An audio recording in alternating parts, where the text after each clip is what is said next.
Bhagavad Gita, chapter 7, verse 15, part 1. Jaya Radha Madhava Kunja Bihari Jaya Radha Madhava Kunja Bihari Jaya Gopi Jana Ballabha Girivaradhari Jaya Gopi Jana Ballabha Girivaradhari Yashodanandana Vraja Jana Ranjana Yashodanandana Vraja Jana Ranjana Jamuna Tira Vanachari Yamuna Tira Vanachari Jaya Radha Madhava Kunja Bihari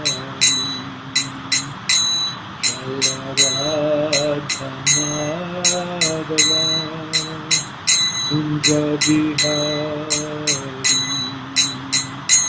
Jaya Gopi Jana Vallabha Girivaradhari Jaya Gopi Jana Vallabha Girivaradhari Yashodanandana Vraja Jana Ranjana Yashodanandana Vraja Jana Ranjana Jamuna Tira Vanachari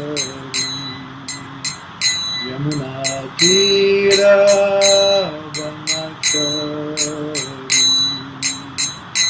Jaya Radha Madhava Kunja Bihari Jaya Radha Madhava Kunja Bihari Jai Vishnu Paramahamsa Paribhajikacharya Stotara Sata Sri Srimadesi Bhakti Vedanta Swami Shri Prabhupada Ki Jai Ananta Koti Vaishnava Vrinda Ki Jai Namacharya Shri Haridas Thakur Ki Jai Tam se kaho Shri Krishna Chaitanya Prabhu Nityananda Shri Advaita Gadadhar Shri Vasari Gaura Shri Shri Radha Krishna Shama Kunda Radha Kunda Guru Vrindavan Mathura Ram Ki Jai Jamuna Mai Ki Jai Ganga Mai Ki Jai Bhakti Devi Ki Jai Tulsi Devi Ki Jai Samaveta Bhakti Vrinda Ki Jai Oh Glory to the Sun Oh Glory to the Sun Oh Glory to the Sun Bhagavad Gita chapter 7 verse 15 part 1 is a very long purport, so we divide it into 3 parts. We will begin tonight with part 1.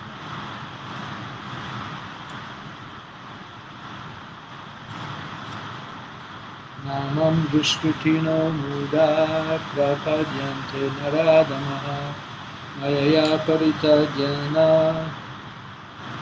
Asuram Bhavamashrita Namam Duskritino Muda Prapadyante Naradamaha Maya Paritagyana Asuram Bhavamashrita Namam Duskritino Muda Prapadyante Naradamaha Maya Paritagyana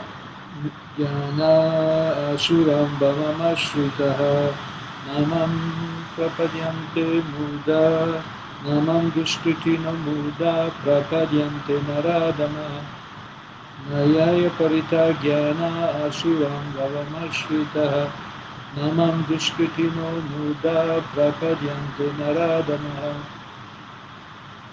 maya parita jnana asuram bhavamashritaha. Na, not. Mam unto me. Duskritinaha, miscreants. Mudaha, foolish. Prapadyante, surrender. Naradamaha, lowest among mankind. Mayaya, by the illusory energy. Aparita, stolen by illusion. Jnanaha, knowledge. Asuram, demonic. Bhavam, nature. Ashritaha, accepting. Translation and purport of Srila Prabhupada. Those miscreants who are grossly foolish, lowest among mankind, whose knowledge is stolen by illusion, and who partake of the atheistic nature of demons, do not surrender unto me. It is said in Bhagavad Gita that simply by surrendering oneself to the lotus feet of the Supreme Personality Krishna, one can surmount the stringent laws of material nature. At this point, the question arises, how is it that educated philosophers, scientists, businessmen, administrators, and all the leaders of ordinary men do not surrender to the lotus feet of Sri Krishna, the all-powerful personality of God? Mukti, or liberation from the laws of material nature, is sought by the leaders of mankind in different ways with great plans and perseverance for a great many years and births. But if that liberation is possible simply by surrendering unto the lotus feet of the Supreme Personality of Godhead, then why don't intelligent and hard-working men, leaders, adopt the simple method? The Gita answers this question very frankly.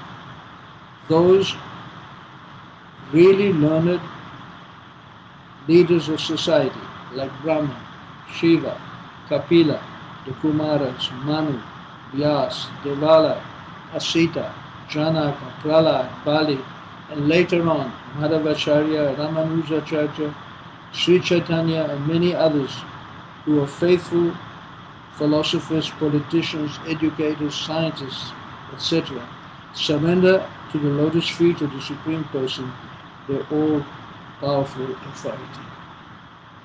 Those who are not actually philosophers, scientists, educators, administrators, etc., but who pose themselves as such for material gain, do not accept the plan or path of the Supreme Lord. They have no idea of God.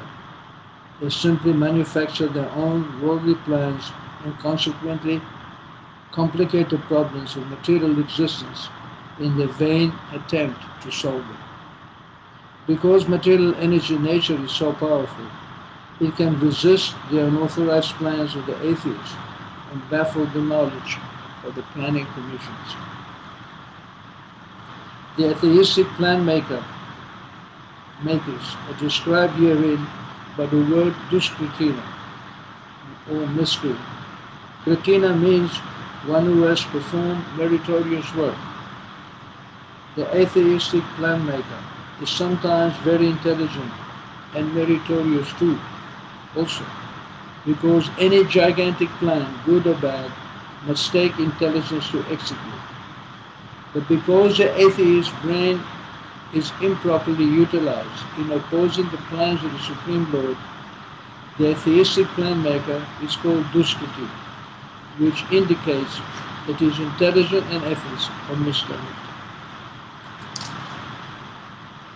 Namam Duskritina Mudaha Prapadyante Naradamaha Mayaya Parita Jnana Asudam Bhavamashritaha. So we divided this purport into three parts. Tonight we will have part 1, where Prabhupada describes that those who are actually leaders of mankind, who actually know what is the purpose of life, they surrender to God, they surrender to Krishna. Krishna makes it very easy. Mamaiva ye prapadyante maya mutam parapite. In the 3rd chapter, he explains that the guna, or the qualities that shape the activities of this material world, the forces under which we operate. We always have three choices when we act, or a mixture of these three choices: goodness, passion, and ignorance. Sometimes we act with goodness, sometimes it's mixed with passion, sometimes it's mixed with ignorance, but the three major forces, like the three primary colors, are the vehicle by which everything is carried out in the material world. And just like with the three primary colors, when you mix them together, you get unlimited shades of different varieties of color. So in the same way, when the three modes of material nature under which we work, when we create activities independently by our own speculation, then the three modes of the three powerful energies, they facilitate our desires. In fact, we cannot do anything independently. Even if we want to be against Krishna, even if we want to forget God, even if we want to do whatever we want to do, Krishna has to give the environment. Krishna gives the permission. And just like Prabhupada tells a very nice story. When his son was a young boy, a child, he was playing in the room where his father was talking to a friend. And the child, he was scrolling towards a fan. There was a table fan moving. So Prabhupada kept pushing him away from the fan because it's dangerous. But the child was reaching out to touch the fan. And they couldn't have a proper conversation because the child was creating a disturbance by wanting to touch the fan. So Prabhupada's friend said, listen, just put it on the slowest speed and let the child touch it, and you'll see what happens. So they did that, and the child pulled the fan, put his finger, and bang, he got stuck by the blade, and he began to cry. So after that, the visitor said, come on boy, touch the fan. No. So in the same way, we are rotating in the fan of material life, life after life after life. It's called samsara, it's a cycle. And the purpose of the cycle is to teach us that we don't belong here. That the more we engage materially, the more suffering we will encounter. It is designed to push us towards asking the proper questions of life. Ke ami, kene amara maya japat tapatrai.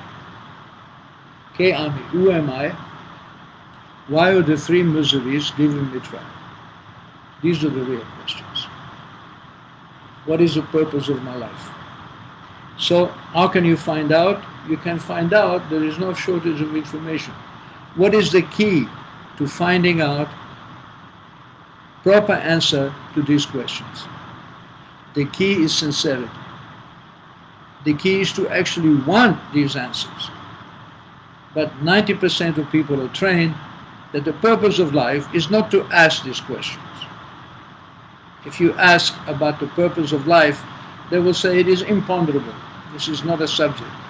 According to materialistic society in which we live, the purpose of life is to enjoy the senses to an unlimited degree.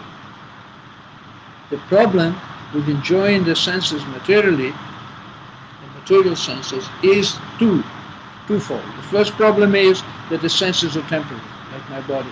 My body's senses are temporary, because my body is temporary. So if I come to the moment of death, simply absorbed in satisfying my bodily senses and desiring to continue the satisfaction, that desire takes me to the next birth. So Krishna says, Yam yam vapi smaram bhavam tyajate antika eva. Tyajate, when you give up at the end, the body, the kalevaram, tam tam eva hiti konteya sada tad bhava bhavika. Whatever your bhava is at the moment of death, whatever your consciousness is, whatever you really are, and believe me, when it comes to the moment of death, acting doesn't work anymore. You cannot put your nice foot forward. You cannot pretend that you're a nice person. You cannot pretend that you can overcome the laws of material nature and be independent. No, because you're going to die. So your real bhava, your real nature comes out, and according to that nature, you take another birth. But Krishna says, if you think of me at the moment of birth, you come to me. Very, very simple. So the material world is designed in such a way to find a solution. And there is no shortage of knowledge. The only shortage is the sincere desire. So in the Mahabharata, it is explained that the process of finding knowledge is to find it within the heart of someone who has Krishna. Because we all have Krishna in the heart, but we are not Krishna conscious. We have Krishna, but we don't take his advice 100%. We take our own advice, just like a child. He may take his advice, the advice of his parents, or not. It's up to him. He has a choice. So, tarko apratishta shutayo vibhinna. So tarka means argument, philosophical discussion. Apratishta, you cannot establish the purpose of life simply by arguing. Shrutayo vibhinna. It is not even available within the Shrutis or the Vedas, the real purpose of life. Because the Vedas, or the laws compiled by Lord Krishna to allow us to manage our material life, to enjoy our senses, at the same time not to go backwards but to go forward. And so, Shrutayo vibhinna, it is difficult to find the real purpose of life in the Vedas, because the Vedas deal with sacrifices, with mantras, with karma kanda, or the activities of work, jnana kanda, the activities of knowledge, and upasana kanda, or the activities of worship. But the purpose of these activities are to satisfy our senses in a mode of goodness. In other words, to satisfy our senses in a continuous way. So even at the end of this life, if I'm living on this planet, I can go to the higher planetary systems. And of course in the higher planetary systems, all the great demigods are all devotees of Vishnu. So by their association, you can also become a devotee. That is a slow, gradual process. So, naso rishi yasya matam na binna. Also the rishis, or the sages, matam na binnam, they're also not able to lay out what is the exact purpose of life. They cannot. And I've spoken before about the Sat Darshana, or the 6 processes of philosophy, as explained in the Vedas, beginning with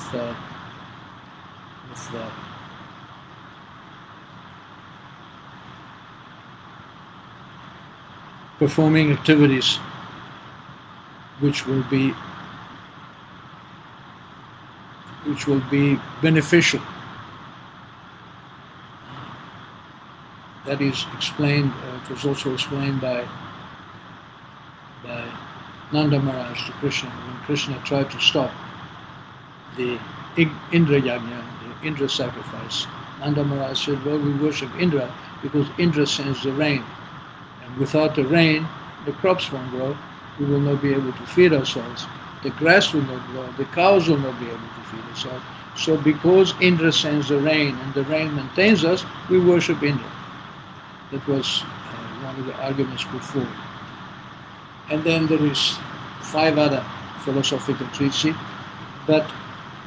and each one of these philosophical explanations as a rishi. Gautama, Kapila, for example, Kapila explained Sankhya, not the original Kapila. The original Kapila, Devahuti Sutta, the son of Devahuti, and Kardama Muni, he was a direct emanation of Krishna. And he explained the Sankhya philosophy to his mother. But later on, an impostor Kapila took advantage of this philosophy and he presented it in a materialistic way. Then you have philosophers like Gautama and Kanada. They explain that everything is coming from the atom.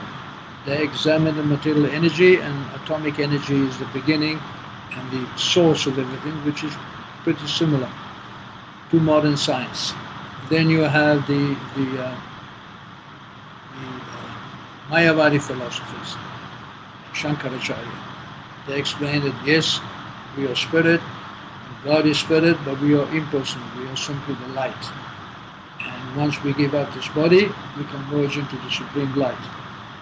And then you have Patanjali Yoga, which is the practice of trying to connect with Vishnu within the heart through the physical exercises of yoga, beginning with niyam, following the rules, yama, controlling the senses, asana, sitting in a holy place, pranayama, breathing exercises, dharan, maintaining that position, patigraha, withdrawing the senses from the objects of the senses, dhyan, meditation, and then samadhi, connecting directly with Vishnu in the heart.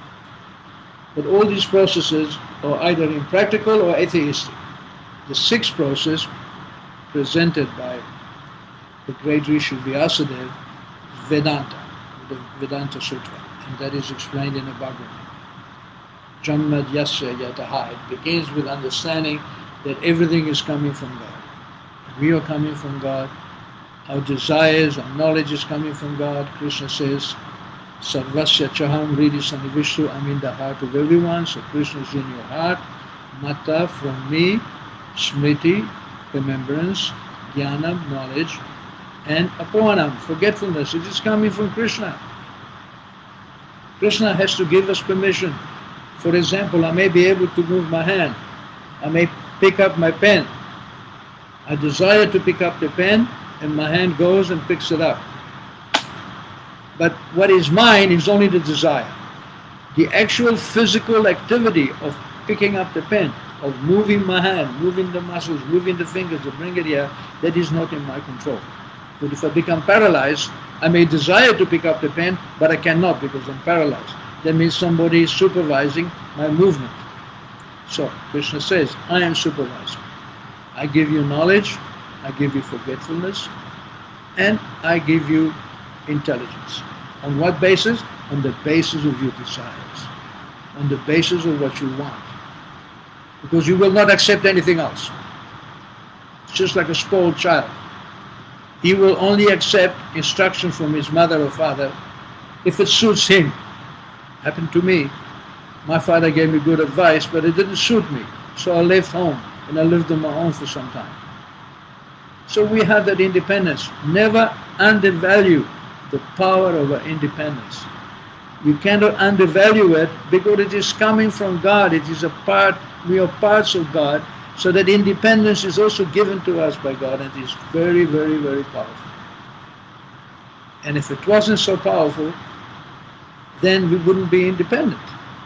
So, Naso Rishi Yashya Matam Nabina. The Rishis, they also cannot explain what is the proper understanding of Dharma, proper purpose of life. So, where is this understanding to be found?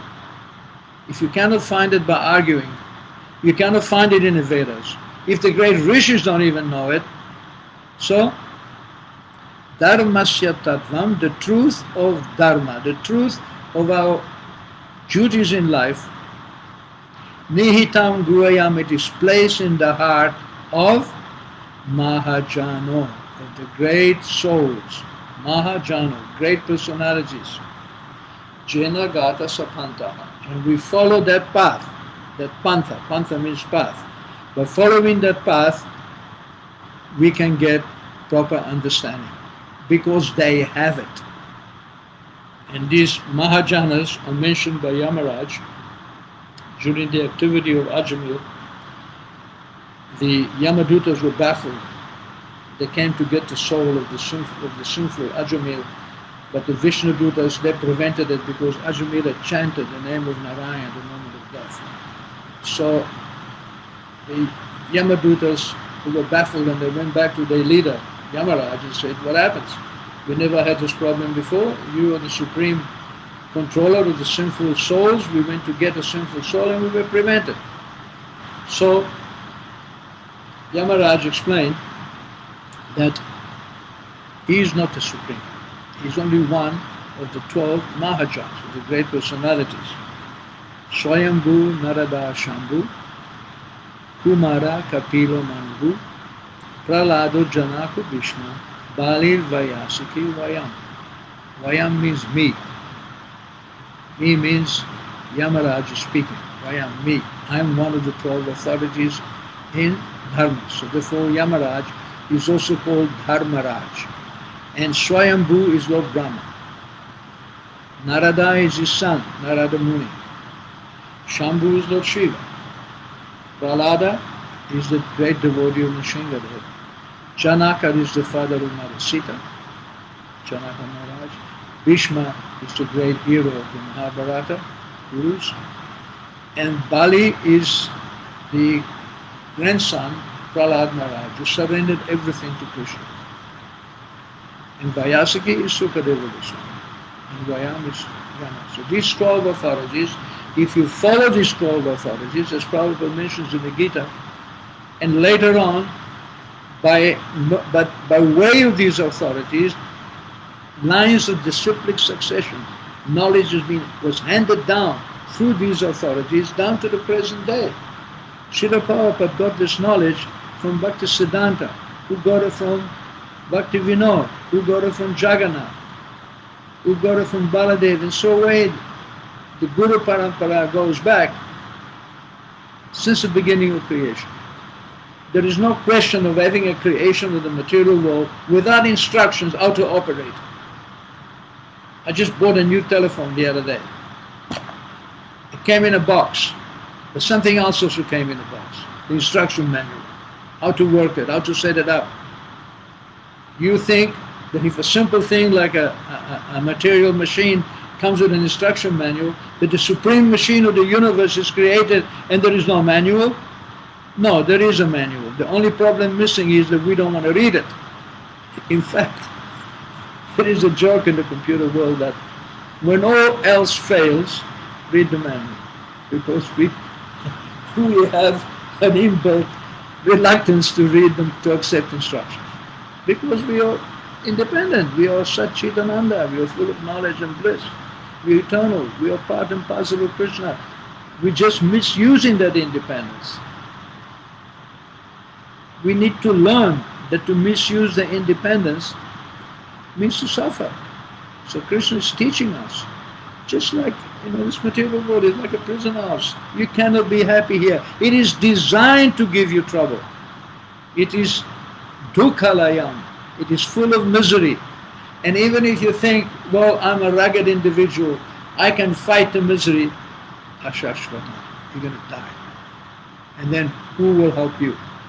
Will your rugged individuality help you when you die?